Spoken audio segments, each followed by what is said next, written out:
आज जिस दुनिया में हम रह रहे हैं उसमें संगठन का बड़ा महत्व है।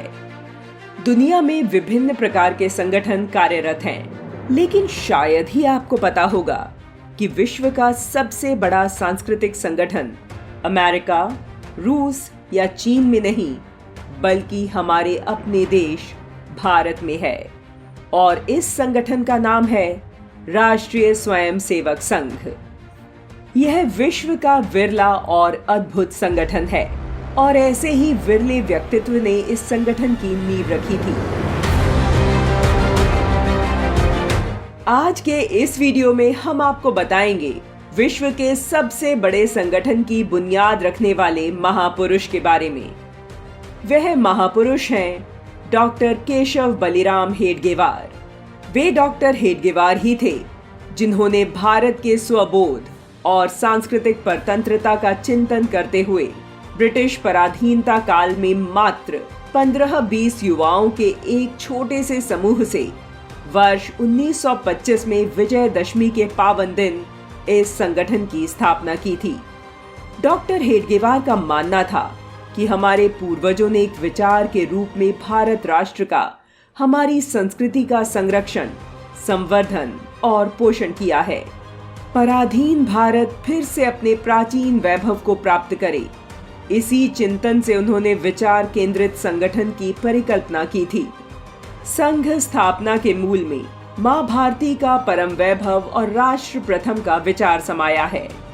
1947 में देश को अंग्रेजों से आजादी तो मिली, किंतु सत्ता अंग्रेजों के हाथों से अंग्रेजी मानसिकता वाले नेताओं के हाथ में आ गई।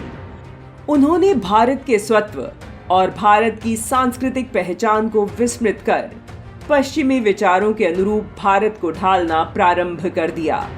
और इसके लिए जरूरी था कि देश के इतिहास से ऐसे सभी मानकों और चेहरों को गुमनाम कर दिया जाए जिनका संबंध भारत के स्वत्व और भारत के बोध से रहा है। यही कारण है कि हमारे अनेक महापुरुषों को इतिहास के पन्नों से गायब कर दिया गया। डॉक्टर हेडगेवार भी एक ऐसे ही महापुरुष थे जिनका भारत के इतिहास में महत्वपूर्ण योगदान होने के बावजूद उनका कहीं जिक्र तक नहीं मिलता है।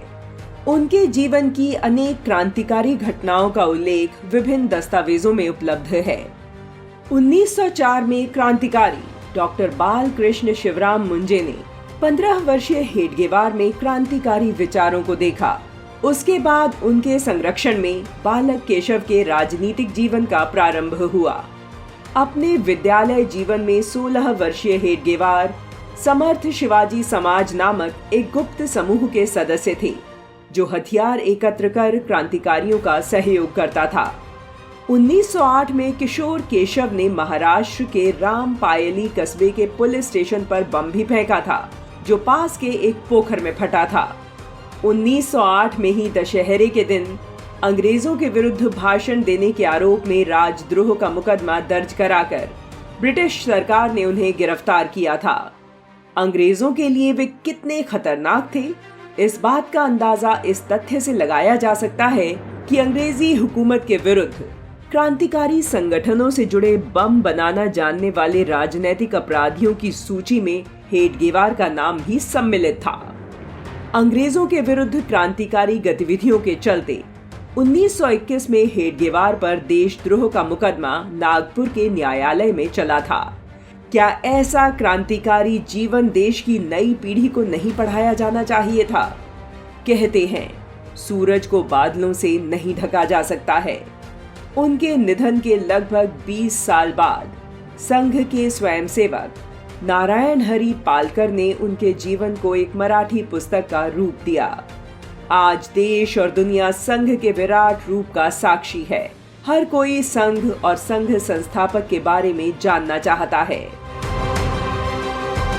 आज देश का युवा अपने गुमनाम नायकों के बारे में खोज कर जानकारी अर्जित कर रहा है।